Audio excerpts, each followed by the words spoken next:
You expect a funeral to be the place for final goodbyes. But my sister decided it was the perfect time for a sales pitch, while the mourners were still wiping their eyes. She stood up and announced she was selling our grandfather's house to settle her $420,000 debt. She thought she was liquidating an inheritance, but she had no idea she was handing me the evidence I needed to destroy her. My name is Lucy Johnson, and standing in the front row of the funeral parlor, I felt like I was watching a play where everyone knew their lines except for me. I was 38 years old, yet in the eyes of the people filling the pews behind me, I was simply the daughter who had never left home, the one who had failed to launch. I stood there clutching the funeral program so tightly that the glossy paper had turned into a damp, crumpled ball in my fist. The room smelled of old, industrial carpet cleaner fighting a losing battle against the overwhelming, cloying scent of white lilies. It was a beautiful smell. In theory, but in practice, it felt like a hand pressing over my mouth and nose, suffocating me with mandatory reverence. To my right, placed on a velvet-draped easel, was a blown-up photograph of my grandfather, Walter Johnson. He looked stoic in the picture, wearing his favorite flannel shirt, the one with the fraying collar that I had tried to throw away 3 times before giving up. Beside the photo sat the folded American flag and a framed certificate of service, tokens of a life built on discipline and honor. But as I glanced around the room, I realized that very few people were actually looking at Grandpa. Their eyes were drifting, magnetic and hungry, toward my mother, Stacy. Stacy sat with her chin high, accepting the silent condolences of the room with the grace of a queen holding court. She dabbed at dry eyes with a lace handkerchief, performing grief rather than feeling it. But even she was merely the opening act. The real star of this macabre show was my older sister, Brielle Johnson. Brielle was dressed in black, but it was not the black of mourning. It was the sharp, tailored black of a boardroom, or perhaps a high-stakes premiere. Her hair was perfectly coiffed, not a single blonde strand out of place, and her makeup was flawless. Her lips were set in a line of practiced calm, and her eyes were terrifyingly clear. There was no redness, no swelling, no sign that she had lost the man who had raised us when our father left, and our mother was too busy chasing her next husband. Brielle looked like she was waiting for a director to yell action. The air in the room was heavy, thick with the humidity of too many bodies in wool coats. The pastor, a kind man who had only met Grandpa twice in the last decade, cleared his throat. He looked out at us with a gentle, rehearsed sympathy. "At this time," the pastor said, his voice echoing slightly in the high-ceilinged room, "we would like to invite anyone from the immediate family to come forward and share a memory, a word of comfort, or perhaps a story about Walter's life." The invitation hung in the air for less than a second. Before the pastor could even step back from the podium, Brielle was on her feet. She moved with a speed that sucked the air out of the room, standing up so abruptly that the wood of the pew groaned in protest. She walked to the front, not with the heavy steps of the bereaved, but with the brisk, clicking stride of someone late for a meeting. She didn't look at the casket. She didn't look at the photo of Grandpa. She looked directly at the audience. She gripped the sides of the podium, leaning in toward the microphone. Feedback whined for a split second before she silenced it with her voice. "Grandpa was a man of few words," Brielle began, her tone smooth and reasonable. "And I know that if he were here right now, watching us all sit around crying, he would hate it. He would want us to be practical. He would want us to look at the future, not the past." I felt a cold prickle run down the back of my neck. Beside me, my mother straightened her spine, a subtle signal of approval. "We all know that Grandpa left behind a legacy," Brielle continued, and then she paused, letting the word hang there. "But legacies come with burdens, and sometimes the most loving thing we can do is to clear the slate, to make the hard decisions that ensure the living can survive." She took a breath, and then she dropped the mask completely. "That is why," Brielle announced, her voice gaining volume and steel, "I have decided that the most respectful way to honor him is to sell his house. Immediate liquidation is the only path forward to settle the debts that are hanging over this family. Specifically, The $420,000 that is currently threatening our financial stability. The number hit the room like a physical blow. $420,000. She didn't whisper it. She didn't frame it as a tragedy. She threw the figure out there like a price tag. A ripple of murmurs went through the rows behind me. I could hear the whispers of aunts and cousins, a Greek chorus of judgment. $420,000? That is a lot of money. Well, if Brielle says it is necessary, it must be. She is the oldest. She knows business. It is brave of her to handle it so quickly. Poor Stacy does not need that stress. I sat frozen, my knuckles white. My mother, Stacy, nodded solemnly, her face a mask of tragic acceptance, as if selling her father's home before he was even in the ground was a moral imperative, a holy duty. But inside my head, the narrative was screaming. I wanted to stand up and scream that they were liars. I wanted to tell the room that the $420,000 wasn't our debt. It was Brielle's debt. It was the result of bad investments and a lifestyle she couldn't afford to maintain but refused to abandon. They looked at me, the woman sitting in the front row in an off-the-rack dress, and they saw a leech. They saw Lucy, the one who lived in Grandpa's guest room for free. They didn't see the last 5 years. They didn't see me lifting a 200-pound man out of the bathtub when his hips gave out. They didn't see me sorting through pill bottles at 3 a.m, or arguing with insurance companies on the phone for 4 hours straight to get his heart medication covered. They didn't see that I paid the heating bill, the water bill, and the property tax from my freelance graphic design income because Grandpa's pension wasn't stretching far enough anymore. I wasn't a squatter. I was the caretaker. I was the reason the house was still standing. I was the reason Grandpa had died in his own bed. Looking at the oak tree outside his window, instead of in a sterile facility surrounded by strangers, Brielle stepped down from the podium, looking satisfied, like she had just closed a merger. She sat back down next to Stacy, and they exchanged a look. It was a look of complicity, a look that said, "We have controlled the narrative. It is done." I could have stood up. I could have shouted. I could have cried and made a scene, throwing my grief against their greed. But I didn't. I remained completely still. My silence wasn't born of weakness, nor was it born of shock. It was born of strategy. Grandpa had taught me chess when I was 7 years old. Watch the board. Lucy, he used to say, don't watch the hand moving the piece. Watch the pieces that aren't moving yet. So I didn't look at Brielle. I didn't look at Stacy. I turned my head slightly to the left, toward the far corner of the room, near the heavy velvet curtains that blocked out the daylight. Sitting there, separated from the rest of the family by a deliberate few feet of space, was Graham Voss. Graham was Grandpa's probate attorney, a man who had known our family for 30 years and liked exactly 2 of us. He was sitting perfectly still, his hands folded in his lap. He wore a gray suit that had gone out of fashion 20 years ago, and his face was unreadable, carved from granite. But it was what lay at his feet that caught my attention. Resting against the leg of his chair was his briefcase. It was an old, battered leather thing, scarred with scratches and worn at the handle. It looked heavy. It looked like it contained the weight of the world, while the rest of the room was buzzing with Brielle's announcement, nodding along to the rhythm of her greed. Graham was simply watching. He wasn't nodding. He wasn't whispering. He was waiting. I looked at the briefcase, and then I looked up at Graham's eyes. He caught my gaze. He didn't smile, but there was a flicker of something in his expression. Acknowledgement. If my sister and mother wanted to turn this funeral into a business transaction, they had made a fatal error. They assumed they were the only ones who had come prepared to do business.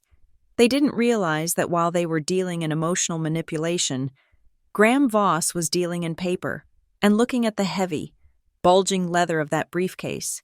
I had a feeling that paper was going to cut a lot deeper than words. I took a deep breath, inhaling the scent of lilies and dust one last time. Let them have their speech. Let them think they had won the room. I settled back into the pew, smoothed out the crumpled program on my lap, and waited for the real funeral to begin. The sound of brass latches snapping open echoed through the silent funeral parlor like a gunshot. Graham Voss did not ask for permission to speak. He did not raise his hand or approach the pulpit to wait for the pastor's nod. He simply stood up from his chair in the shadowy corner, walked over to the small oak table meant for flower arrangements, and slammed his leather briefcase down on top of it. The heavy thud caused the room's collective volume to drop instantly. The murmurs of agreement regarding the sale of the house died in everyone's throats. All eyes shifted from Brielle's triumphant posture to the old lawyer's stoic frame. Graham didn't look at the audience. He looked down at his hands as he opened the leather flap, revealing the organized chaos of a life's work in paper form. He pulled out a single, thick manila folder. From where I sat in the front row, I could clearly see the year written on the tab in bold. Black permanent marker, 2011. My stomach tightened. 2011 was the year my mother, Stacy, had briefly moved back in with us to help Grandpa with his finances. It was the year bank statements started disappearing from the mail. It was the year Grandpa suddenly changed the locks on his filing cabinet and started keeping the key on a chain around his neck, tucked under his undershirt. Seeing that date on Graham's file felt like seeing a ghost. Brielle, sensing her momentum was being hijacked, let out a sharp, impatient sigh. She crossed her arms, the silk of her expensive blouse rustling in the quiet. "Mr. Voss," she said, her voice dripping with condescending sweetness. "We appreciate your attendance, really, but this is a family moment. The house is an inheritance asset, and we are just trying to be realistic about the situation. There is no need to drag this out with legalities today." Stacy leaned forward, nodding vigorously. "Exactly. We need to make decisions fast. The market is volatile, and that debt isn't going to pay itself." Graham ignored them entirely. He didn't even blink. He opened the folder and smoothed a document flat against the table. The paper made a dry, rasping sound against the wood. "Before anyone makes any decisions," Graham said, his voice gravelly and low, yet projecting to the back of the room without a microphone, "I must correct a significant factual error in Brielle's statement.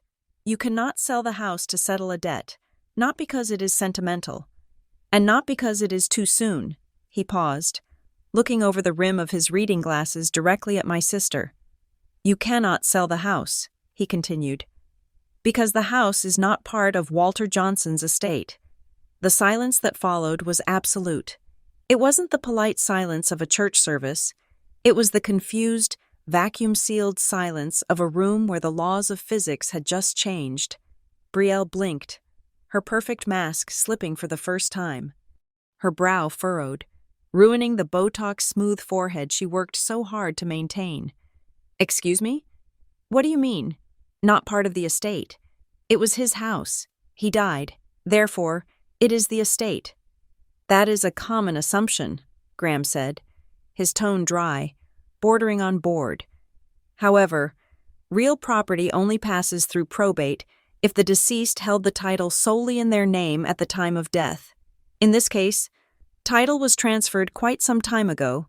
He picked up the document, holding it up so the official county seal caught the light. It was a stamp of red ink, faded but unmistakable. "This is a certified copy of a warranty deed, recorded with the county clerk in November of 2011, Graham announced. "It documents the transfer of the property located at 74 Eldermere Circle." Stacy stood up halfway, her face draining of color. "Transferred? Transferred to who? He didn't sell it. He lived there until Tuesday." "He did live there," Graham agreed, "because the deed included a retained life estate clause. This allowed Walter to reside in the home and claim it as his primary residence for the duration of his natural life. Upon his death, that life estate is extinguished, and full fee simple ownership vests immediately in the remainder man." "Speak English. Graham?" Brielle snapped, her voice cracking. "Who owns the house?" Graham turned slightly. For the first time all day, he looked at me. His expression didn't soften, but there was a steadiness in his gaze that felt like an anchor in the storm. "The current owner of the property," Graham read from the paper, articulating every syllable. Is Lucy Johnson. My name fell into the room like a glass vase dropped on a tile floor. It shattered the atmosphere. I could feel the physical weight of 50 pairs of eyes snapping toward me. The shock in the air was palpable. Lucy, the quiet one, the one who fetched the water, the one who didn't have a husband or a high-paying career. Stacy let out a sound that was half gasp, half shriek. She spun toward me, her face twisting into something ugly and sharp. You? Then she whipped her head back to the lawyer. Why would my father do that? The question hung there, vibrating with accusation. It wasn't asked with grief. It wasn't, why didn't he tell me? It was, how dare he hide an asset from me? It was the anger of a thief finding the safe empty. Walter was a meticulous man, Graham said, placing the deed back on the pile, adding another layer of armor to the table. In 2011, after noticing certain irregularities in his banking paperwork, he came to me. He wanted to ensure that the home he built would not be vulnerable to liens, creditors, or impulsive sales after he passed. He wanted to ensure that the person who maintained the home would be the one to keep it. Brielle's face flushed a deep, blotchy red. She looked from the lawyer to me, her eyes narrowing.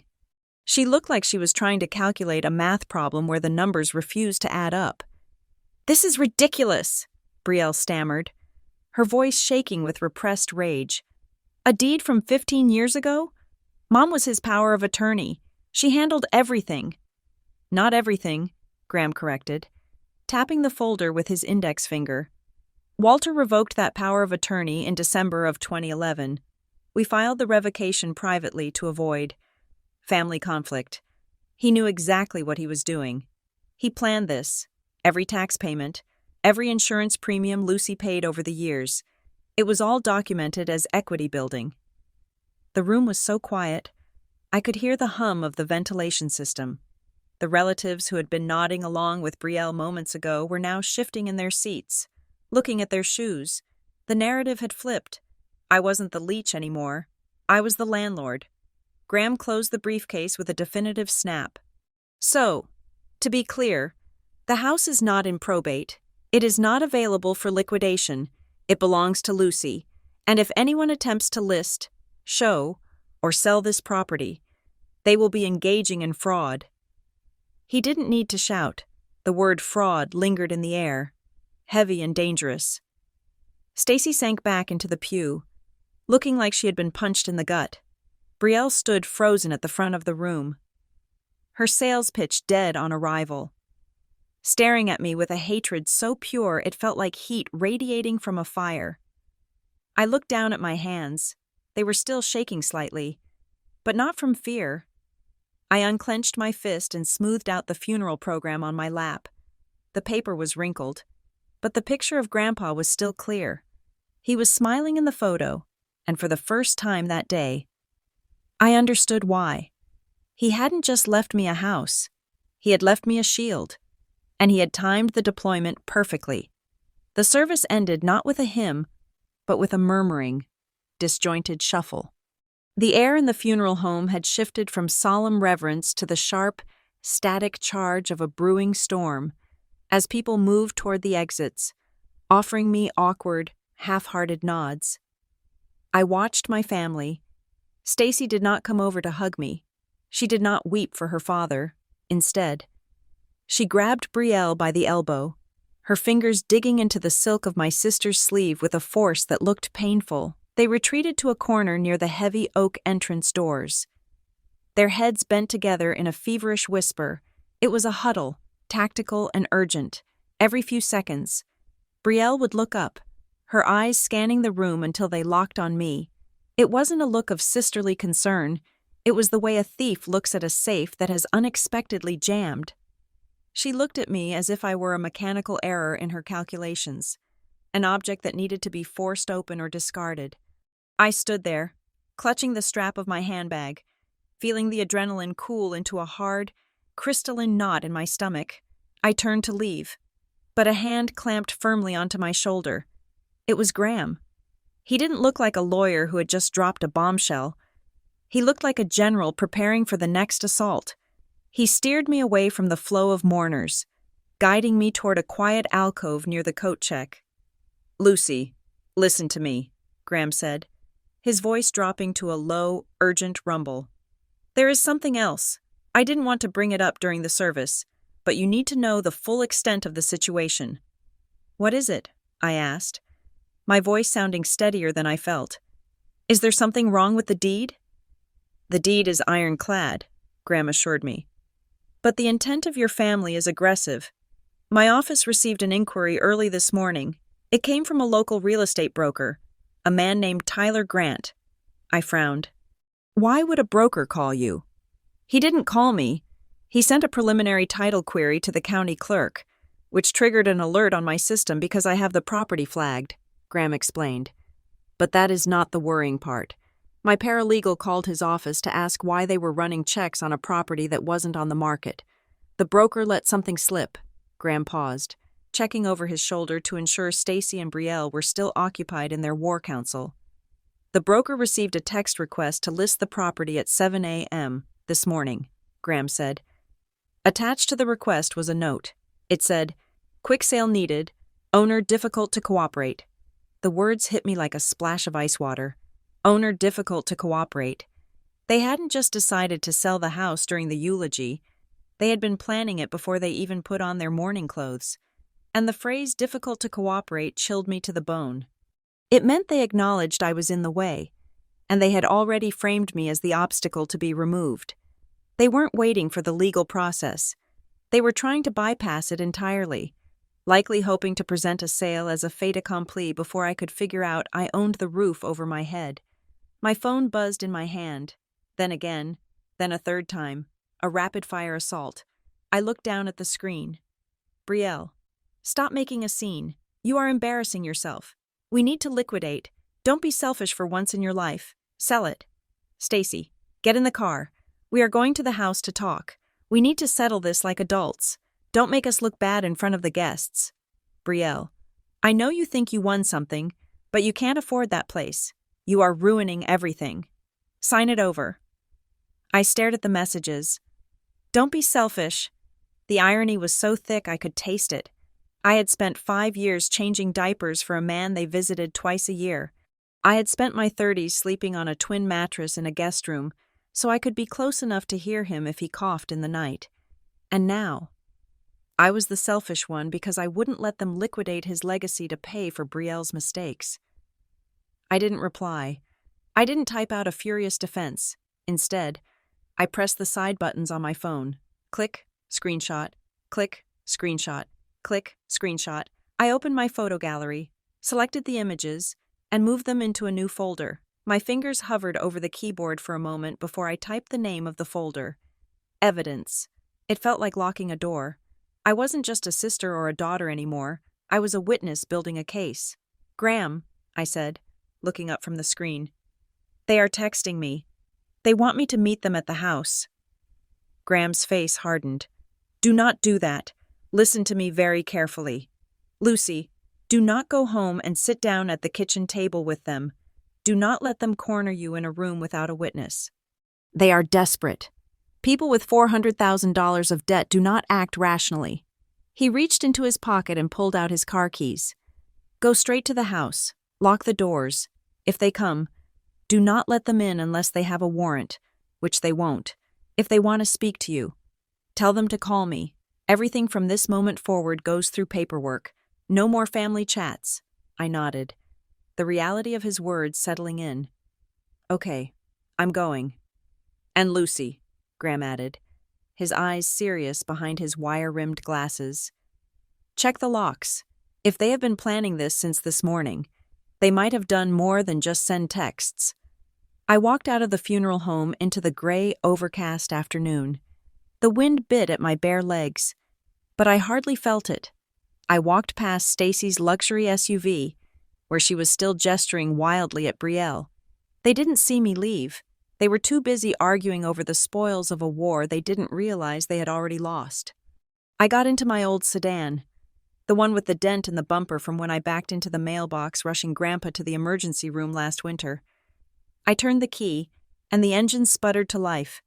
As I pulled out of the parking lot, A strange sensation washed over me. I expected to feel tears. I expected to feel the crushing weight of grief that had been hovering over me since Grandpa took his last breath on Tuesday. But I didn't feel sad. I felt cold. I felt a terrifying, crystalline clarity. I gripped the steering wheel at 10 and 2, my knuckles white. I watched the road unfold before me, a ribbon of gray asphalt leading back to Eldermere Circle. They had chosen the funeral as their stage. They had decided that the moment of our family's greatest loss was the perfect backdrop for their financial maneuvering. They thought my grief would make me soft, pliable, easy to roll over. They thought the tears would blind me to the fine print, but they were wrong. The grief was there. Yes, it was a heavy stone in my chest, but the anger was a fire that burned the fog away. I looked in the rearview mirror. My own eyes stared back at me, dry and hard. I realized then that there are two kinds of people in the world. There are those who cry because a piece of their heart is gone, and there are those who see death as a vacancy sign, an opportunity to rewrite contracts and cash checks. Stacy and Brielle had declared war. They wanted the house. They wanted the money. They wanted to strip Grandpa's life down to a dollar sign. "Fine," I whispered to the empty car. "You want to fight? You've got one." I pressed my foot down on the accelerator. I wasn't driving home to mourn anymore. I was driving to the front lines. If they wanted to turn the house into a battlefield, I would make sure I was the one holding the high ground.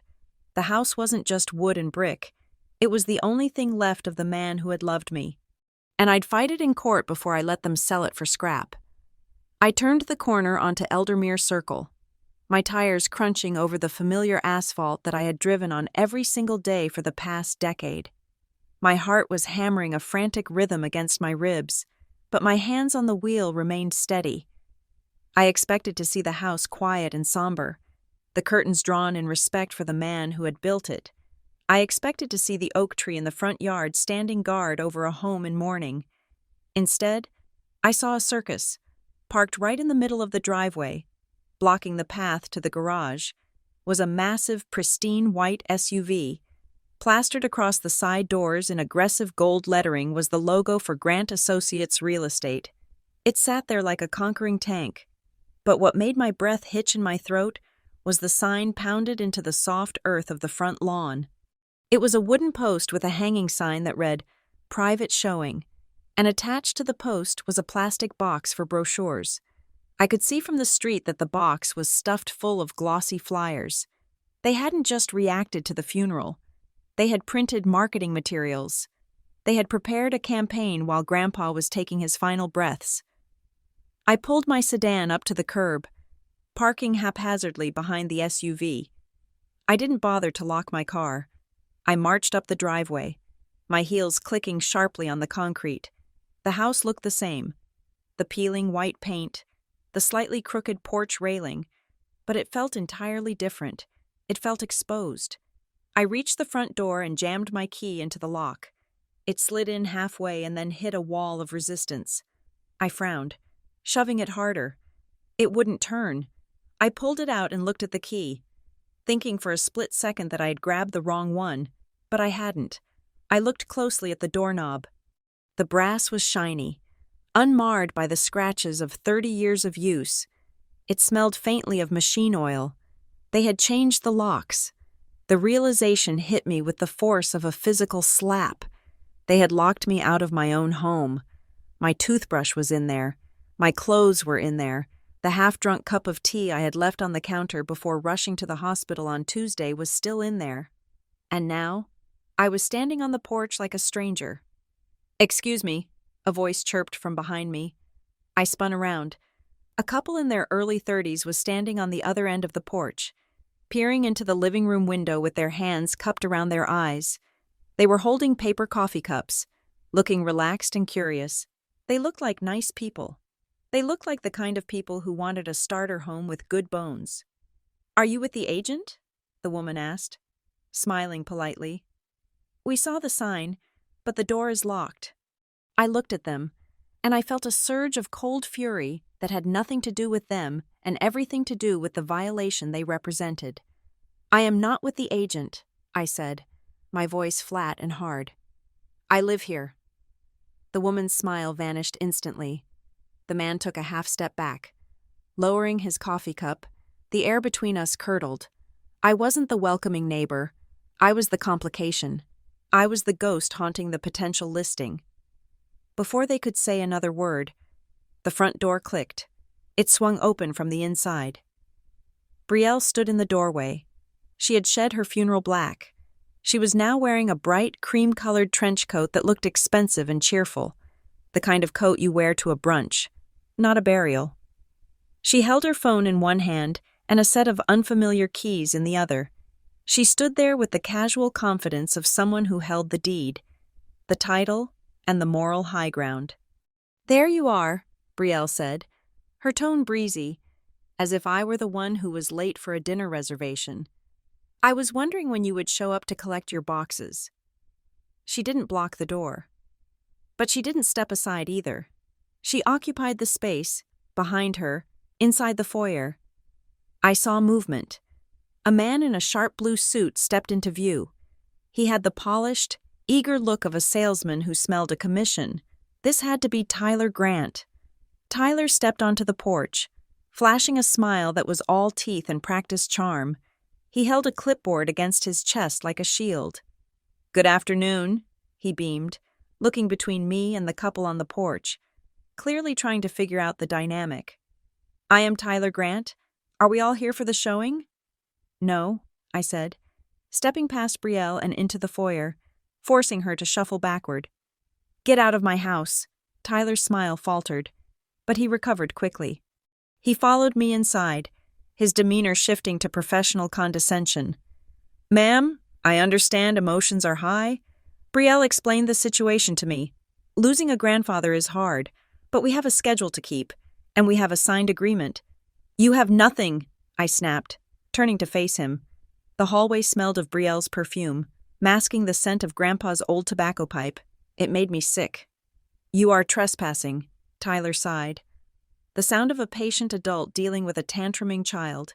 He flipped open the clipboard and pulled out a document. "I assure you, everything is in order," he said, tapping the paper. "I have an exclusive right to sell listing agreement, signed this morning, effective immediately." He thrust the paper toward me. I looked down at it. The document was standard. It listed the property address, the commission rate of 6%, and the listing price, but my eyes went straight to the bottom of the page. There, on the line marked seller, was a signature. It read, "Lucy Johnson." But it wasn't my signature. The loops were too big. The slant was backwards. It was a clumsy, shaky attempt to mimic the way I signed my name, likely copied from a birthday card or a check I had left on the counter. "This is not my signature," I said, my voice dropping to a dangerous whisper. "I witnessed it myself," Tyler insisted, looking offended. The seller provided identification. "Show me," I demanded. Tyler hesitated, then flipped the page to a photocopy attached to the back of the contract. I stared at the image, and the world seemed to tilt on its axis. It was a photocopy of a driver's license. The name on the license said Lucy Johnson. The address was correct. The date of birth was correct. But the photo on the license was not me. It was Stacy. It was my mother's face. Younger. Perhaps from an old ID she had kept. But clearly they had photoshopped her photo onto my details. Or perhaps they had ordered a fake ID online. It didn't matter how they did it. What mattered was the sheer, breathtaking criminality of it. They hadn't just lied. They had committed a felony. They had impersonated me to sell a house I owned. All while I was sitting at the funeral home listening to a eulogy. I looked up at Tyler. He was still holding the clipboard, looking smug, completely unaware that he was holding a grenade. I looked at Brielle. She was leaning against the doorframe, checking her nails, looking bored. She thought this was a game. She thought she could bully me into silence, or that I would be too overwhelmed by grief to notice the details. She thought I was stupid. "Tyler," I said, and my voice was so calm it frightened me. He looked at me, eyebrows raised. "Look at the photo on that ID," I said, pointing to the paper. He looked down. "Now look at me." I said. He looked up. His eyes darted from the paper to my face, then back to the paper. I saw the moment the realization hit him. The color drained from his face, leaving him pale and waxy. He looked at Stacy's face on the paper, a woman in her 60s, and then at me. A woman of 38. The resemblance was there. But we were clearly not the same person. He swallowed hard. His grip on the clipboard loosened. "This," he stammered. "This isn't—" "That is my mother," I said, cutting him off. "And that signature is a forgery." Brielle pushed off the wall, her eyes flashing. "Oh, stop being dramatic. Lucy, it is a formality. Mom is handling the estate. You are just being difficult because you want attention." I ignored her. I kept my eyes locked on Tyler. I wanted him to understand the gravity of the hole he was standing in. "This is identity theft," I told him, enunciating every word. "This is real estate fraud. And you are standing in a house that you have broken into by changing the locks without the owner's consent." Tyler took a step back, his hands trembling slightly. The professional armor was cracking. He looked at Brielle, then back at me, panic starting to swim in his eyes. I didn't know," he said, his voice rising an octave. "Mrs. Johnson, I mean, your mother, she said she was Lucy. She had the ID. And you didn't question why a 60-year-old woman had a license saying she was 38? I asked ruthlessly. Or did you just see the commission check and decide not to look too closely?" He opened his mouth, but no sound came out. "Get out," I said. "Lucy, you can't kick him out," Brielle shouted, stepping forward. "We have a contract." I turned to Tyler, my eyes boring into his. "If you are not off my property in 1 minute," I said, "I am calling the police, and I will hand them that clipboard as the first piece of evidence. If you stay, if you continue to try to sell this house, you are not just an agent anymore. You become a co-conspirator. You become part of the file." Tyler didn't look at Brielle. He didn't argue. He clutched the clipboard to his chest like it was a bomb that was about to go off, and he bolted. He rushed past Brielle, nearly knocking her over, and scrambled out the front door.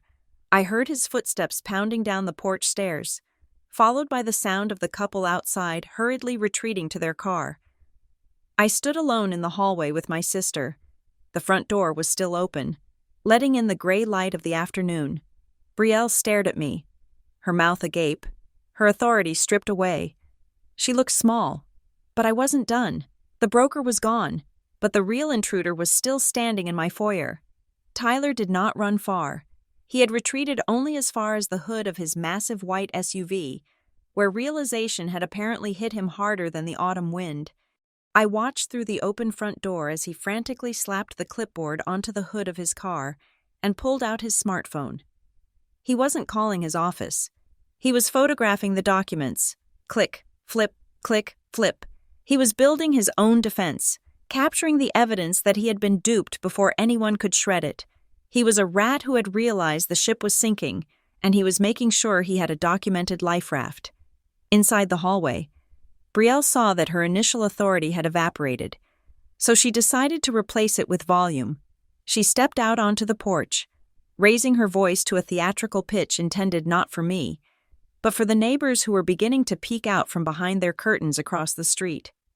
"You have no right to be here," she screamed, pointing a manicured finger at me. "You are trespassing.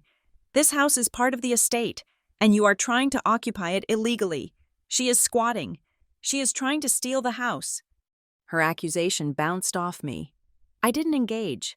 I didn't shout back that I had paid the property taxes for 5 years, or that I had the deed in my purse. I simply pulled my phone from my pocket and dialed 911. When the dispatcher answered, I didn't scream. I didn't cry. I spoke with the flat, detached cadence of someone reading a grocery list. "I need to report a break-in and unlawful entry at 74 Eldermere Circle," I said. "I am the homeowner. I have returned from a funeral to find my locks changed. There are individuals inside the home who refuse to leave. No weapons visible. but the situation is volatile." I hung up and stood on the porch, my back to the wall, waiting. Brielle continued her tirade, pacing back and forth, calling me selfish, calling me a leech, throwing every insult she could conjure to see what would stick. Tyler remained by his car, looking pale, caught between the urge to flee and the legal obligation to stay. 7 minutes later, a patrol car rolled silently up to the curb, its lights flashing, but no siren wailing. 2 officers stepped out. One was a broad-shouldered man with graying hair, Sergeant Donovan. The other was a younger woman with sharp, observant eyes, Officer Reyes. They walked up the driveway with the weary, practiced gait of people who had spent too many shifts refereeing family disputes that had spilled over into the penal code. Brielle rushed toward them immediately, her heels clicking on the pavement. "Thank God you are here. You need to remove her. She is mentally unstable. She is refusing to leave the premises of the estate." Sergeant Donovan held up a hand, palm out. It was a universal gesture for stop talking. "Ma'am, take a step back. We received a call from the homeowner." "I am the homeowner's representative," Brielle insisted, breathless. "My mother is the executor." "I made the call," I said, stepping forward. I kept my hands visible and my voice low. "My name is Lucy Johnson. I own this property." Officer Reyes looked at me, then at Brielle, then at the open door. "Okay, let us lower the volume. Who resides here?" "I do," I said. "I have lived here for 10 years caring for my grandfather. He passed away on Tuesday. Today was his funeral. When I returned, I found my key would not work because the locks had been changed without my knowledge or consent." "She is lying," Brielle interjected. "She was a guest.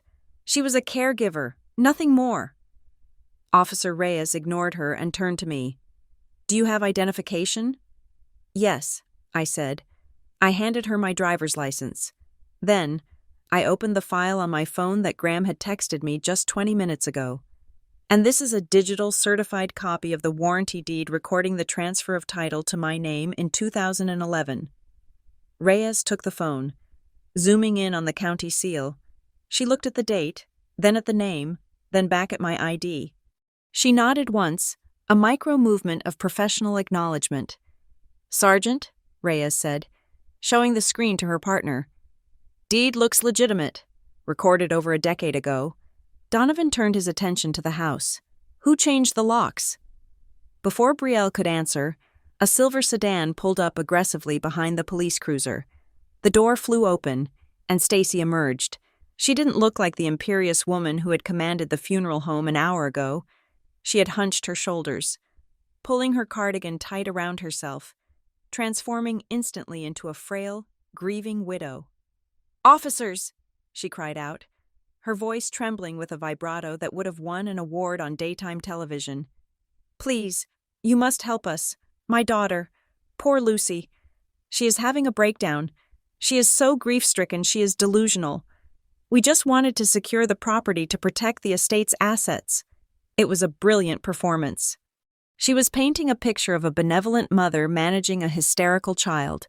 But Sergeant Donovan didn't look like a man who enjoyed art. He looked like a man who liked paperwork.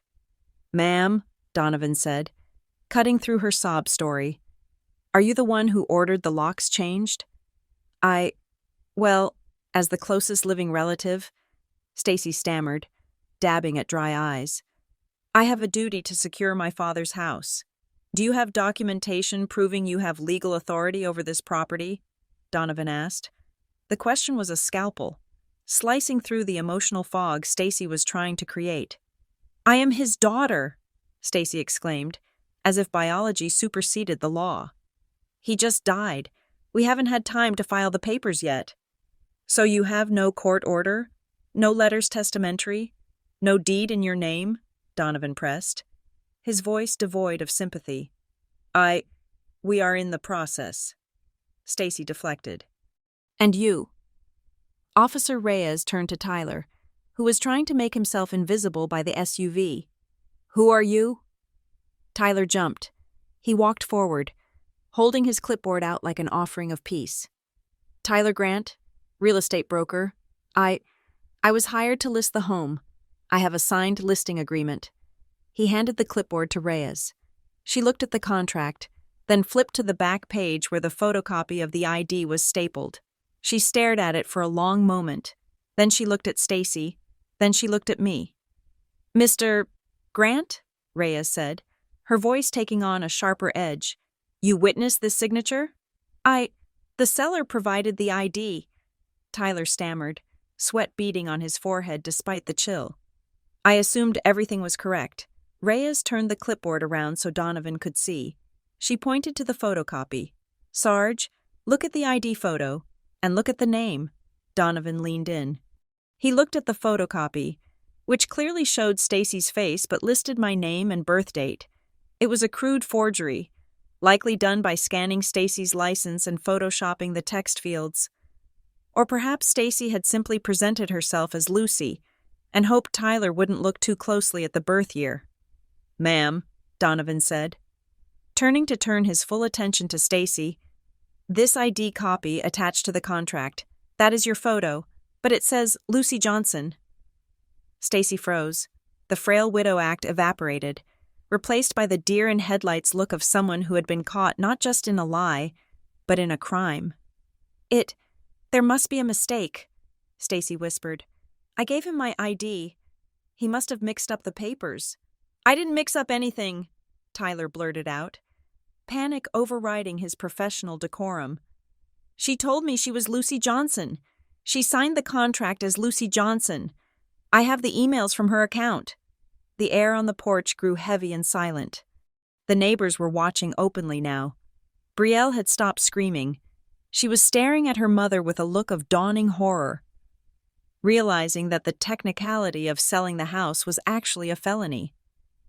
I stood perfectly still. I didn't smile. I didn't scream. "I told you so." I didn't need to.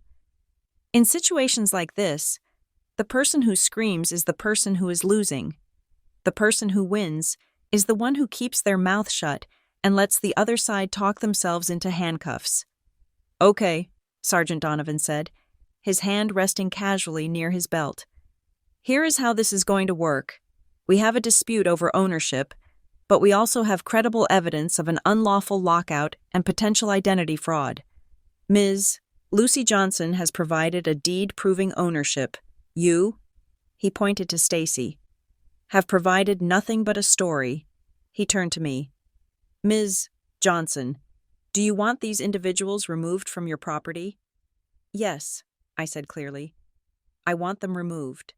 And I would like to file a report regarding the forgery and the unauthorized access to my home." Stacy gasped. "Lucy, I am your mother."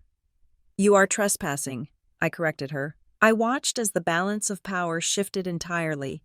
It wasn't about who was louder or who was crying harder. It was about who held the truth in a format that could be photocopied and stapled to a police report. And as Officer Reyes pulled out her notebook to begin taking official statements, I knew that the funeral was truly over. The legal proceedings had begun. Sergeant Donovan did not raise his voice. He didn't have to. He simply shifted his weight, placing himself physically between my mother and the front door of my house. The air on the porch had turned brittle, the kind of tension that exists right before a structure collapses. "I am going to ask you one more time, ma'am," Donovan said, looking down at Stacy. "Is there anyone else inside the residence?" Stacy pulled her cardigan tighter, a gesture of defense that looked increasingly fragile. "No, I told you. It is just me and Brielle. We came to check on the furnace. We were just leaving." As if on cue, a sound echoed from deep within the house. It was the distinct, heavy scrape of a wooden drawer being pulled out, followed by the dull thud of it being shoved back in the silence of the afternoon. It sounded like a gunshot. Donovan's eyes narrowed. He didn't look at Stacy. He looked at the open door. That didn't sound like a furnace, before Stacy could invent a new lie. The radio clip to Officer Reyes's shoulder crackled to life. The dispatcher's voice was tinny, but loud enough for everyone to hear. "Dispatch to Unit 4 Alpha. Locksmith verification complete. Service called in at 0900 hours. Payment made on site via credit card. Visa ending in 4421. Cardholder name: Stacy Johnson. ID scanned at point of sale matches cardholder. Officer Reyes looked up from her notebook. Stacy Johnson, that is you, correct? Stacy's mouth opened and closed, but no sound came out.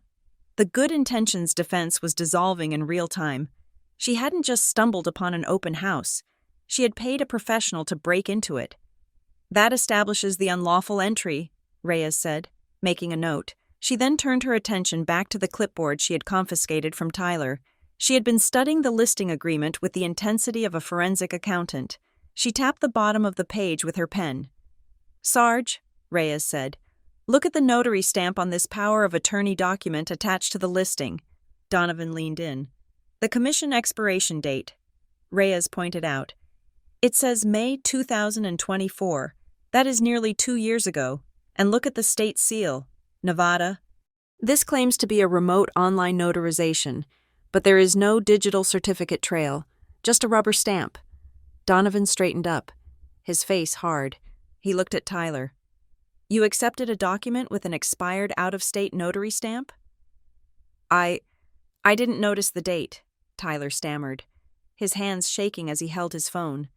She gave me the papers in a folder. She said her lawyer prepared them.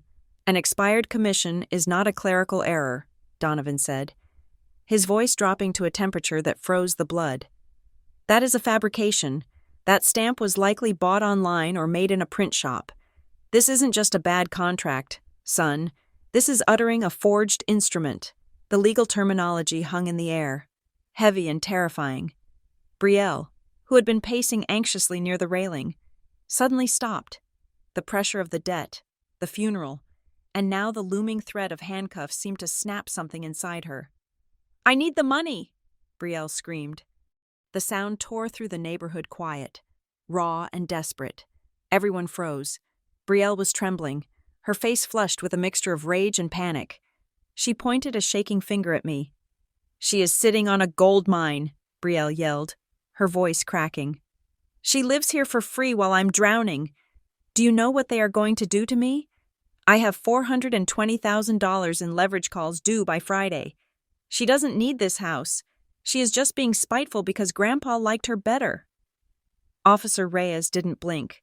She simply turned her body slightly so that the body camera mounted on her chest had a clear, unobstructed view of Brielle's face. My sister had just confessed to a motive on government-recorded video. So this was about a debt? Reyes asked calmly. It is about survival, Brielle sobbed, losing all composure. I just needed to sell it quickly. I would have paid her back, eventually. Tyler, realizing he was standing next to a sinking ship, decided to abandon it completely. He thrust his phone towards Sergeant Donovan. Officer, look, Tyler said, his voice desperate. Look at the text thread. This is from this morning. Contact name Brielle. Read the third message. Donovan took the phone. He read the text aloud, his voice devoid of emotion. Listed at 20% under market for a cash close.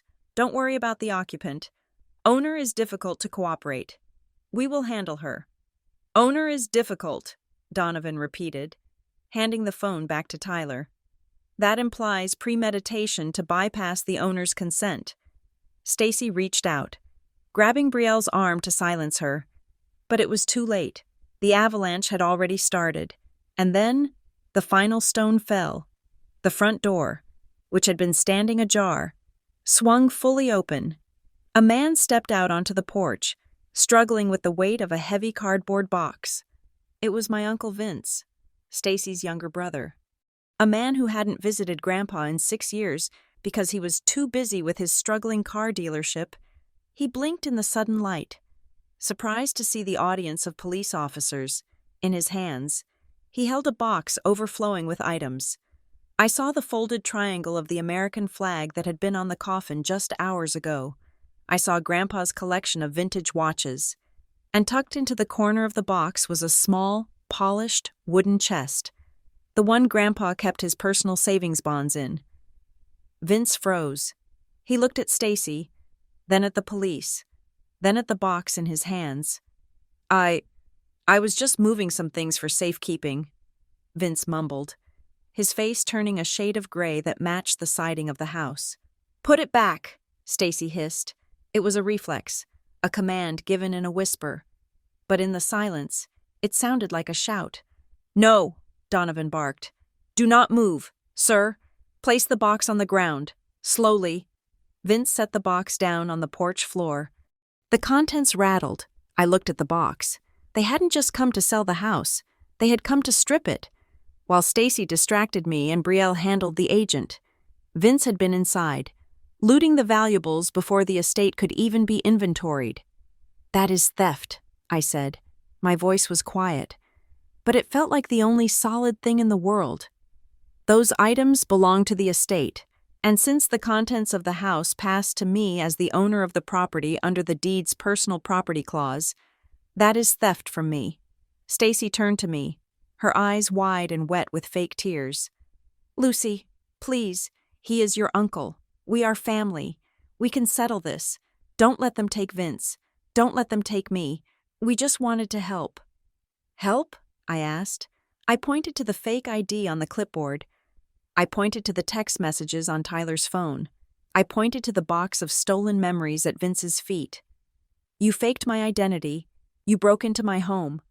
You tried to sell my roof out from under me, and you are stealing Grandpa's medals."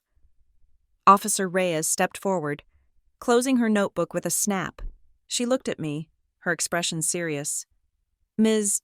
Johnson," Reyes said, "we have enough here for probable cause on multiple counts: unlawful lockout, identity theft, burglary, attempted fraud, but because this involves family, I need to know how you want to proceed.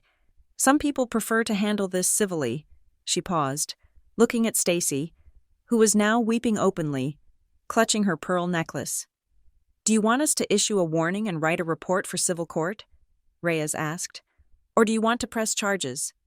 I looked at my mother. I looked at my sister. I looked at my uncle. I saw the people who had left me alone to care for a dying man for 5 years. I saw the people who saw his death not as a tragedy, but as a payday. I saw the people who would have left me homeless and penniless without losing a wink of sleep. If I let them go, they wouldn't be grateful. They would just be more careful next time. I took a breath. The air smelled of rain and dead leaves. "I am not interested in a civil resolution," I said. "I want to press charges. For everything. The lockout, the identity theft, the burglary. I want it all on the record." Stacy let out a wail that was pure, unfiltered horror. Brielle slumped against the porch railing, burying her face in her hands. Sergeant Donovan nodded. He reached for the handcuffs on his belt. "Okay," Donovan said. "Officer Reyes, start with Mr. Grant and secure the evidence. I will handle the family." As the metallic click of the first pair of handcuffs echoed across the lawn, I didn't look away. I watched. I had told them that if they wanted to turn a funeral into a transaction, I would turn it into a file. I was just keeping my promise. I did not go home to rest after the police cars pulled away. Rest is a luxury for people who are not under siege. Instead, I drove straight to Graham Voss's office. The adrenaline that had carried me through the confrontation on the porch had transmuted into something colder and more durable. It was the icy clarity of a forensic accountant looking for a missing decimal point. I sat across from Graham at his heavy mahogany desk. The office smelled of old paper and lemon polish. I laid my phone on the desk and slid it toward him. "I have organized everything," I said. Every text message from Brielle and Stacy, the timestamps of the locksmith's arrival, the photos of the listing agreement with the forged signature, I put them into a chronological timeline. Graham adjusted his glasses and scrolled through the folder I had named Evidence. He nodded slowly, a small, grim smile touching the corner of his mouth. "This is good. Lucy," he said, "most people in your situation panic. You have given me a roadmap." He pulled a fresh legal pad toward him and uncapped a fountain pen. "I am drafting an emergency motion for a temporary restraining order. We are going to petition the court to bar Stacy, Brielle, and Vincent from coming within 500 feet of the property. But more importantly, I am filing a lis pendens immediately." "A lis pendens?" I asked. It is a formal notice of pending legal action, Graham explained, his pen scratching aggressively across the paper.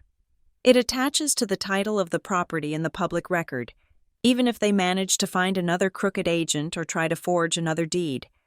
No title company in the country will insure the sale. It effectively freezes the house. It becomes radioactive to any potential buyer. I watched him write, feeling the first true sense of security I had felt all day, but I knew legal paper was only half the battle. The other half was physical. I need to secure the house, I said, and I need to secure myself. Agreed, Graham said without looking up. I will handle the courts. You handle the ground war. I left his office and immediately called a locksmith, not the one Stacy had used, and not anyone from the first page of the search results. I called a commercial security firm that my employer, Northbridge Claims and Compliance, used for high-risk asset protection. When the locksmith arrived at Eldermere Circle, I didn't just ask him to change the tumblers. I asked for high-security deadbolts with reinforced strike plates. As he worked, I stood by him with a clipboard.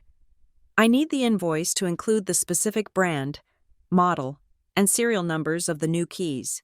I told him. The locksmith looked at me, surprised. That is unusually detailed, ma'am. I need proof that these locks were installed today, I replied flatly. And I need proof that there are only 3 keys in existence, one for me, one for my lawyer, and one for a backup deposit box.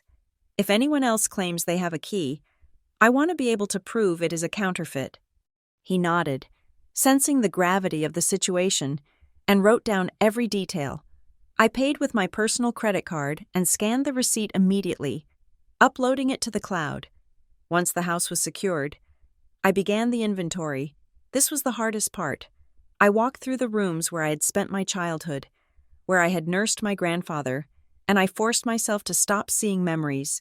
I had to start seeing assets. I turned on the video camera on my phone and started in the foyer. Date, January 29th, 2026. Time, 5:45 in the afternoon, I narrated, my voice echoing in the empty hallway. Room 1, foyer, flooring is original hardwood, condition good, entry table, mahogany, circa 1950. I moved room to room, opening every drawer, every closet. I zoomed in on the serial numbers of the television and the stereo. I filmed the contents of the china cabinet. I was creating a living manifest. If Vince or Stacy ever came back and claimed that a silver set was theirs, or if they tried to argue that the house was in disrepair to lower its value for some legal maneuver, I would have this video. It was a preemptive strike against gaslighting. When I reached Grandpa's bedroom, I paused. The bed was still made the way I had left it on Tuesday morning. The indent of his head was still visible on the pillow. I felt a wave of grief threaten to knock me over, but I swallowed it down. I couldn't afford to break. Not yet.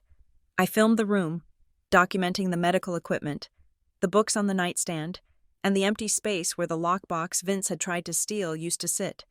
After the physical inventory was done, I sat down at the kitchen table and opened my laptop.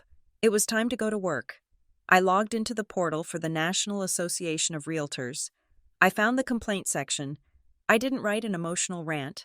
I wrote a precise, factual report regarding Tyler Grant. I cited the specific articles of the Code of Ethics he had violated. Article 1, protecting the public from fraud. Article 9, ensuring all agreements are in writing and valid. I uploaded the photo of the listing agreement with the forged signature. Then I went to the Secretary of State's website for Nevada. I filed a formal misconduct report against the notary who had stamped the expired power of attorney. Notary failed to verify signer's identity via digital certificate. I typed, commission number expired, suspected fraudulent use of seal. These weren't just complaints. These were career-ending strikes. I was firing torpedoes at their professional licenses. My phone buzzed. It was a text from Stacy. Lucy, please pick up. We are at the station. They are setting bail. We need to talk. We are family. I looked at the message. The urge to reply, to ask how could you, was strong, but I remembered Graham's advice. No more family chats. I opened the settings on my phone and silenced notifications for Stacy, Brielle, and Vince. I didn't block them.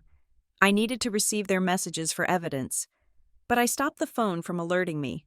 I would check them on my schedule, not theirs. I opened a fresh email draft and addressed it to my mother and sister. Stacy, Brielle, do not attempt to call or visit me. Any further communication must be in writing. I have instructed my attorney to forward all correspondence regarding the house to the authorities. If you attempt to enter the property again, you will be violating the terms of your release. Lucy, I hit send. It felt like cutting an anchor line. Then, I called the fraud department at the credit bureaus. I placed a total freeze on my credit reports at Equifax, Experian, and TransUnion. I knew Stacy knew my social security number. She knew my mother's maiden name, obviously. She knew the name of my first pet. She knew every security question answer I had ever set up. I spent the next hour changing every password I owned. I changed the security questions to nonsense answers that only I would know. What is your mother's maiden name? I typed in Blueberry. What is the name of your high school? I typed in Jupiter.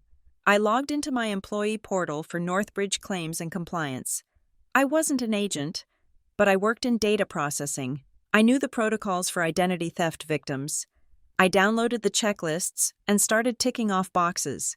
I notified my bank to flag any transaction over $100. I set up two-factor authentication on everything, linking it to an authenticator app rather than my phone number, just in case they tried to swap my SIM card. At 7 o'clock, an email arrived from Graham. It was a copy of the letter he had just couriered to Tyler Grant. Mr. Grant, you are currently in possession of information regarding a felony forgery and attempted real estate fraud. At this moment, you have a choice. You can be a cooperating witness for the prosecution, providing full transparency on who hired you and who provided the forged documents, or you can be named as a co-defendant in the civil suit my client is preparing to file. The police report number is attached. I suggest you choose your side wisely. I closed the laptop. The house was silent. The new locks were tight. The cameras were recording. The credit files were frozen. I walked to the window and looked out at the street. The sign for the private showing was gone. Tyler must have snatched it up before he fled. The street was empty, for the first time in my life. I wasn't the quiet girl in the background. I wasn't the dutiful granddaughter. I was a fortress. They had tried to sell my home to pay for their mistakes. But they had forgotten one crucial thing. I was the one who kept the files. I was the one who knew where the skeletons were buried because I was the one who had been cleaning the closet for years. I turned off the porch light, plunging the front yard into darkness. Let them come. I was ready.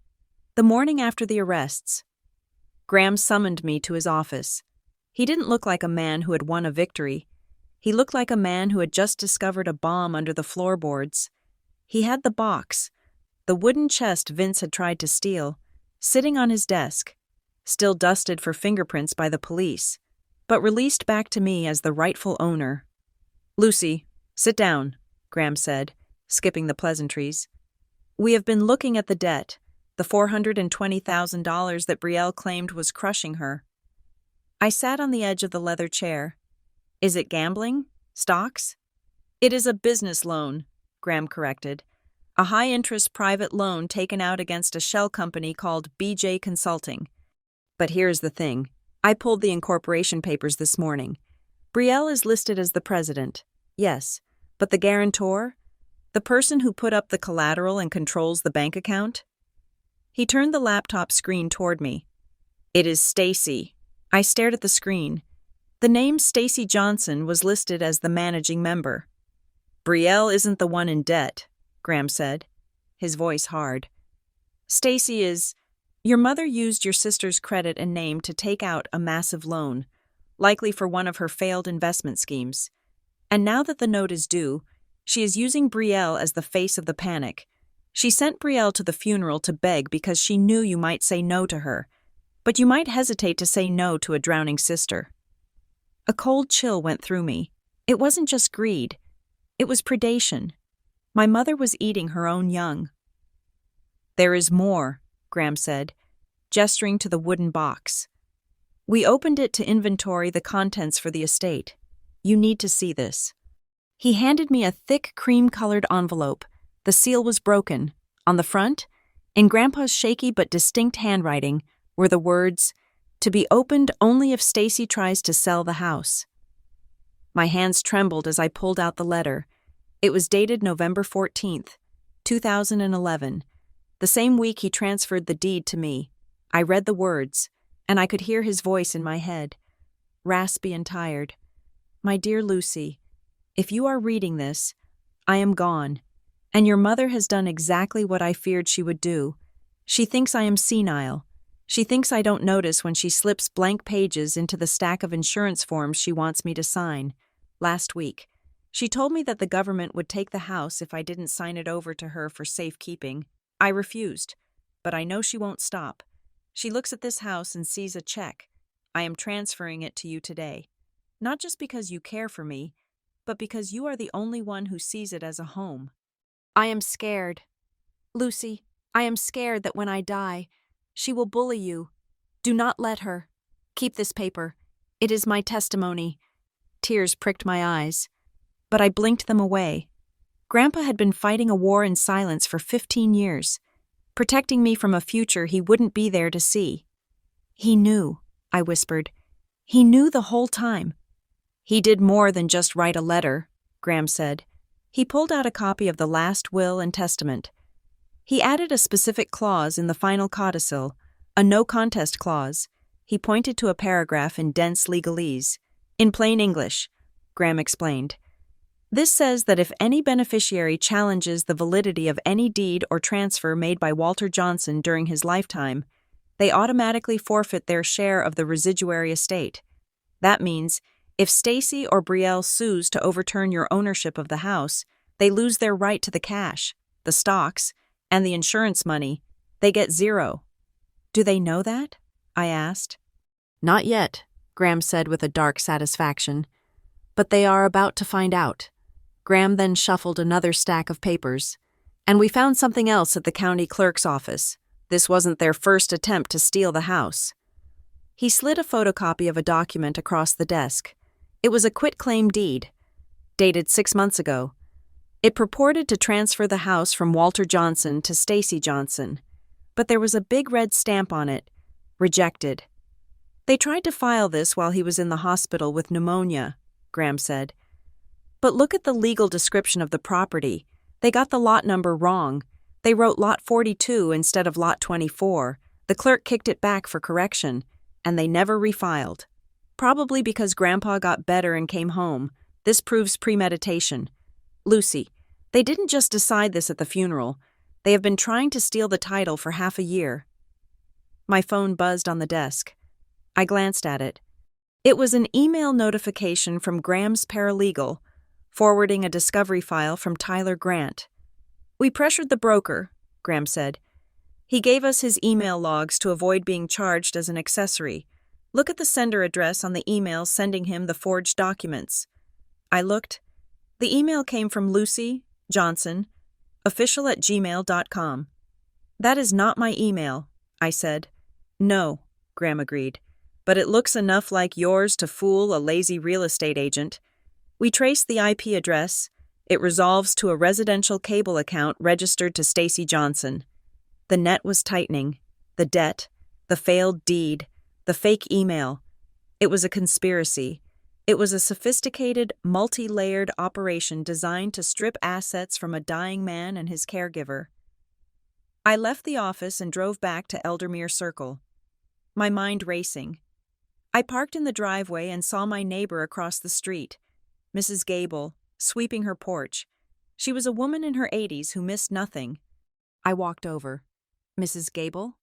She looked up, her eyes sharp. I saw the police cars. "Lucy, is everything all right?" "I'm finding out some things about Grandpa's finances," I said carefully. "Do you remember back in 2011 when my mother was staying here?" Mrs. Gable snorted. "That woman, I remember. I remember hearing her screaming through the open window one summer day. She was yelling at Walter. 'Just sign the damn paper, old man.' That is what she said. I saw her throw a clipboard across the porch. "Would you be willing to testify to that?" I asked. "For Walter?" Mrs. Gable nodded firmly. In a heartbeat. I walked back to my house, unlocking the new heavy-duty deadbolt. As I stepped into the quiet hallway, my phone buzzed again. This time, it was a text from Brielle. "Lucy, please, Mom is going crazy. We can work this out. We don't need the whole house price. Just give us $200,000. You can keep the rest. We will drop the lawsuit about Grandpa being incompetent. Just give us some cash. Please, I don't want to go to jail." I stared at the screen. The mask had slipped completely. There was no mention of Grandpa, no mention of legacy or family home. There was just a number. $200,000. She was bargaining. She was admitting that the lawsuit they were threatening, claiming Grandpa was mentally incompetent when he signed the deed to me, was just leverage. They didn't believe it. They just wanted a payout. I realized then that my sister wasn't just a victim of my mother's scheming. She was a willing participant. She was willing to label our grandfather senile and drag his name through the mud just to get a settlement check. It wasn't a family. It was a cartel. And for years, they had looked at me not as a sister, but as a safe deposit box that they were waiting to crack open. I didn't reply to Brielle. I took a screenshot of the text. I forwarded it to Graham with a short note. "Add this to the file. Evidence of extortion." I walked into the kitchen and placed Grandpa's wooden box on the table. I ran my hand over the smooth wood. They had tried to turn me into a victim. They had tried to erase my 10 years of sacrifice. But in their greed, they had given me every weapon I needed to destroy them. They wanted a transaction? Fine. I was about to give them a receipt they would never forget. The family was dead. The plaintiff was alive, and she was ready for court. The legal papers arrived via a process server 3 days later. They were heavy, thick with the weight of false accusations. Stacy had filed a petition to annul the warranty deed, citing undue influence and elder abuse. Reading the complaint was like stepping into a funhouse mirror. In Stacy's version of reality, I wasn't the devoted granddaughter who had paused her life to care for a dying man. I was the predator. The filing claimed that I had isolated Walter Johnson, poisoned his mind against his beloved daughter, and coerced him into signing away his property while he was in a state of cognitive decline. It was a monstrous lie. But it was a lie that had legs. Almost immediately, the court of public opinion convened on social media. I saw the posts from cousins I hadn't spoken to in a decade, vague, passive-aggressive status updates about how money reveals true character and how it was disgusting when people steal from the grieving. They didn't name me, but they didn't have to. The comment sections were filled with sympathy for Stacy, the poor grieving mother who was just trying to protect her father's legacy. I didn't reply. I didn't comment. I didn't post a tearful defense. I knew that in a war of words, the person who speaks the most usually loses. Instead, I let my filing cabinet do the talking. I sat in Graham's conference room, flanked by stacks of binders. "They claim Grandpa was incompetent in 2011, I said, sliding a blue binder across the table. "Here are the neurologist's notes from that year. Dr. Aris. Patient is alert, oriented times 4, and scores 30 out of 30 on the mini-mental state examination. Here are the notes from his cardiologist, his physical therapist, and his podiatrist. All of them note that Walter was managing his own appointments and medication." Graham nodded, flipping through the pages. "This destroys the medical incapacity argument. What about the isolation claim?" I slid a red binder forward. "Here are the phone logs. I printed every bill for the last 10 years. You can see calls to Stacy's number every Sunday. Most of them lasted less than 2 minutes. He called her. She didn't answer. The isolation wasn't forced by me. It was chosen by her." Graham smiled, a sharp, dangerous expression. "This isn't a defense, Lucy. This is an autopsy of their neglect." But the real power lay in the witnesses we had involuntarily recruited. Tyler Grant, the real estate broker, had turned into our greatest asset. Faced with the threat of losing his license and potential criminal charges for the forged contract, he had become remarkably cooperative. He provided a sworn affidavit stating that Stacy had presented herself as the owner, had provided the fake ID, and had explicitly told him not to contact the tenant living in the house. Sergeant Donovan and Officer Reyes filed their police reports, which were devastating in their neutrality. They confirmed the unlawful lockout. They confirmed the presence of the forged listing agreement. They confirmed that Brielle had admitted on body camera that the sale was motivated by a specific debt deadline. When Stacy's lawyer, a slick man who clearly didn't know the full extent of his client's stupidity, tried to argue that Stacy had acted out of confusion and grief, Graham played our ace. He filed the "to be opened only if" letter as Exhibit A in our motion to dismiss. Your Honor. Graham's motion read, "The petitioner claims her actions were a spontaneous reaction to grief. However, the deceased predicted this exact sequence of events 15 years ago. Walter Johnson wrote this letter specifically because he knew his daughter viewed his home as a financial instrument, not a legacy. The existence of this letter proves that the transfer of the deed was not a product of Lucy Johnson's coercion, but of Walter Johnson's protective foresight." The letter was a bomb that vaporized their narrative. You cannot claim to be a surprised, grieving daughter when the deceased left a written warning about your greed from beyond the grave. Brielle, realizing the walls were closing in, tried a desperate pivot. Late one night, I received a text message from a new number. "Lucy, let's stop this. Mom is out of control. If you sign over the house, I will get her to drop the lawsuit. You can keep the contents. We just need the structure. Please, I can't go to court." I forwarded it to Graham immediately. "This is not a settlement offer," Graham told me over the phone. "This is extortion. She is offering to withdraw a frivolous lawsuit in exchange for property she has no right to. We are going to add this to the file. It proves they know the lawsuit is baseless and are using it as leverage." The court set a date for the preliminary hearing. Stacy's lawyer filed a motion for a continuance, claiming Stacy was medically indisposed due to stress. It was a stalling tactic. They wanted to drag this out, hoping I would run out of money for legal fees or simply break under the pressure of the family shunning. But they didn't know I had been saving money for years, living frugally because Grandpa had taught me that cash was freedom. I wasn't going to break. Then came the final blow, from a direction I hadn't expected. My Uncle Vince. Vince had been arrested on the porch with the box of valuables. He was facing charges of burglary and theft, unlike Stacy, who was delusional enough to believe she could charm her way out of it. Vince was a coward, and cowards make excellent witnesses. 2 days before the hearing, Vince's public defender contacted the district attorney. Vince wanted to cut a deal. I sat in the assistant district attorney's office, reading Vince's sworn statement. It was pathetic, but it was damning. My sister, Stacy, called me at 8 a.m. on the morning of the funeral. She told me the house was already sold. She said the buyer was coming in the afternoon and we had to clear out the junk before they arrived. She gave me a list of things to take: the medals, the savings bonds, the silverware. She said, "Get the small expensive stuff before Lucy hides it." I didn't know about the forgery. I just did what she said because she owed me money too. And she said she would pay me back from the house sale.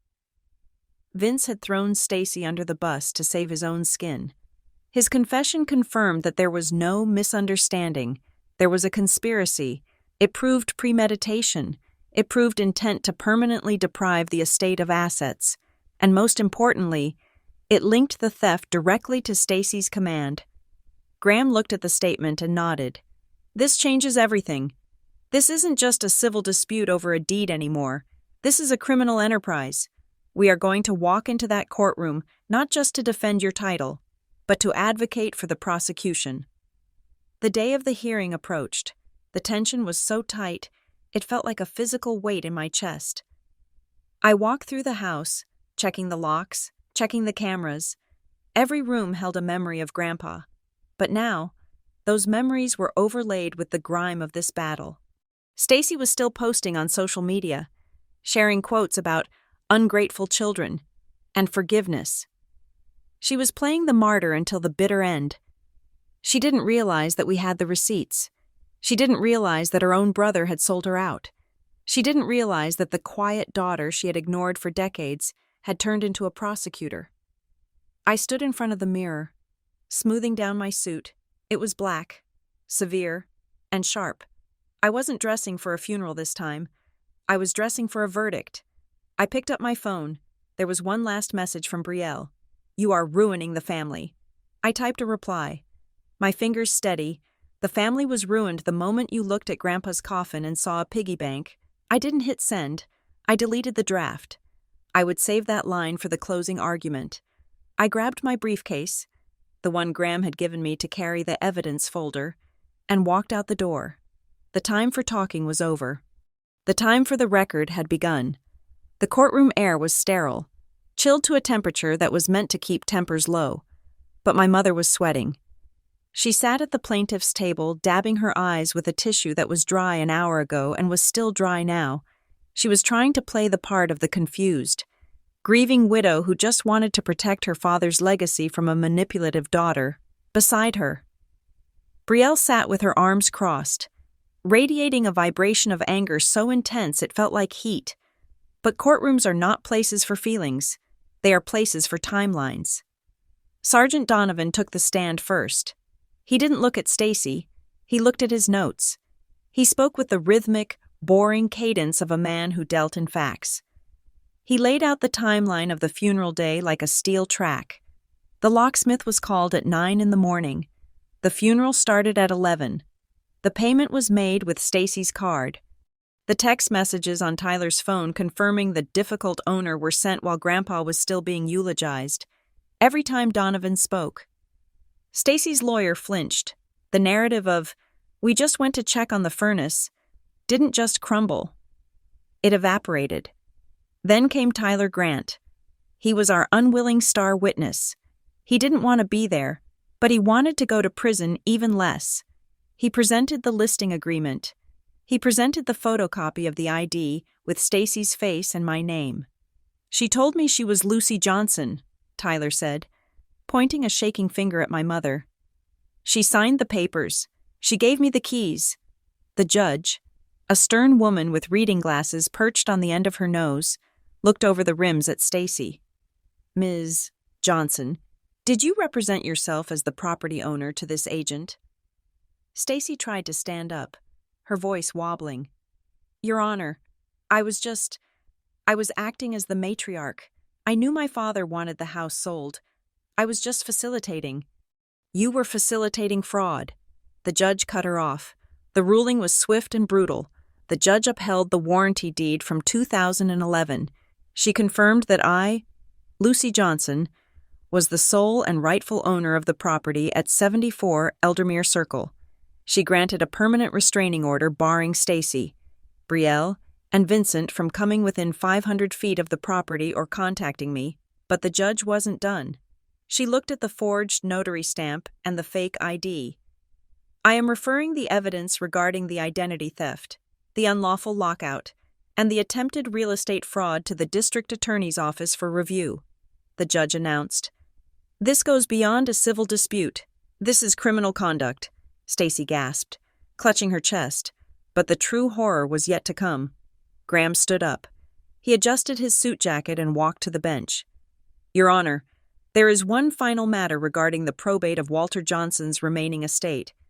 The stocks, the insurance policies, and the savings accounts." Stacy perked up. This was her lifeline.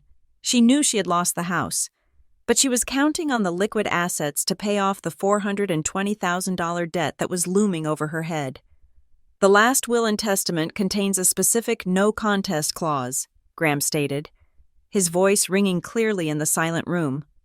"It states that if any beneficiary challenges the validity of a property transfer made by the deceased, they forfeit their share of the residuary estate." Graham turned and looked directly at Stacy. "By filing this petition to annul Lucy's deed, Stacy Johnson has violated that clause." The color drained from Stacy's face so completely, she looked like a corpse. The judge reviewed the clause. She nodded. "The provision is clear. The petitioner has challenged the estate planning. Therefore, the petitioner is disinherited. Where does the money go? The judge asked. Per the terms of the will, Graham read. In the event of forfeiture, the remaining assets are to be liquidated and donated to the local Veterans Support Fund. The gavel came down with a sound like a gunshot. Bang. Stacy screamed. It wasn't a theatrical scream this time. It was the primal sound of a woman watching her financial survival burn to ash. She had gambled the house to pay the debt, and in doing so, she had lost the only money she actually had a right to. Outside the courtroom, the hallway was chaos. Vince was there, looking small and defeated, handing a box to the bailiff to give to me. It contained the medals and the savings bonds he had tried to steal. He didn't look me in the eye. He just signed the inventory sheet and walked away. A man who had sold his sister out to avoid a jail cell. Brielle was standing by the water fountain. She wasn't screaming anymore. She looked broken. She looked at me, and for the first time, the mask of the successful older sister was gone. I didn't lose the money gambling. Lucy, she whispered, her voice trembling. I stopped. What? The debt, she said, tears streaming down her face. The $420,000. I didn't spend it. Mom did. She used my credit. She opened the consulting firm in my name because her credit was shot. She said she would pay it back.